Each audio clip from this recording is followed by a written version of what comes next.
Depuis la disparition du petit Émile le 8 juillet dernier, la tension est palpable au Verney. À tel point que plus personne n'a confiance en son voisin.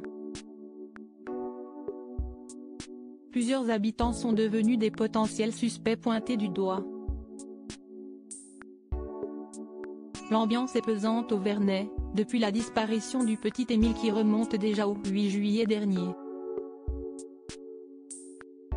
Rappelons notamment qu'il y a quelques jours seulement, le maire du Haut-Verney François Balic a prolongé l'interdiction d'accès du hameau à toutes celles et ceux qui n'y possèdent pas de résidence principale ou secondaire, à cause de l'afflux de journalistes et de visiteurs curieux en tout genre.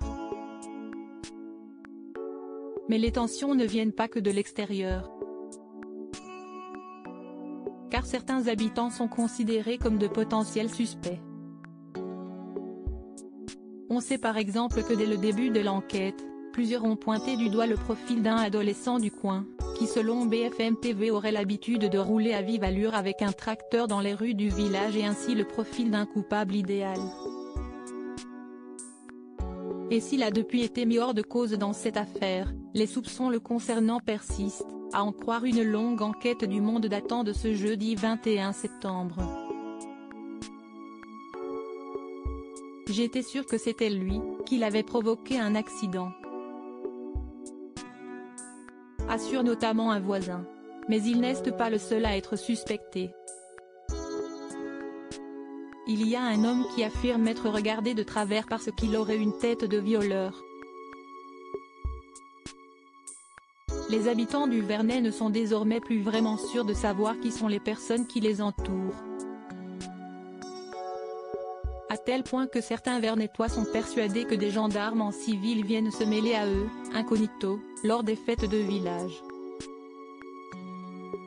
Le maire du village confirme au Monde que cette affaire rend dingue tout le monde au sein de cette petite commune du sud de la France, si est-il un mystère. Un mystère que l'on retourne dans tous les sens. Pourquoi les gens s'y intéressent autant? Parce que si est-il aussi mystérieux qu'un miracle. Mais un miracle tragique. Précisons que ce n'est hélas pas le premier drame qui touche ce village. Celui-ci a déjà été marqué par le crash volontaire d'un avion de ligne de la Germane 20 en 2015, et par le meurtre de la tenancière d'un café en 2008. Pour venir et conclure sur l'affaire Émile, l'enquête est à l'arrêt. Même si de nombreux gendarmes travaillent à comprendre ce qui est arrivé à Émile, aucune piste ne se détache réellement pour le moment.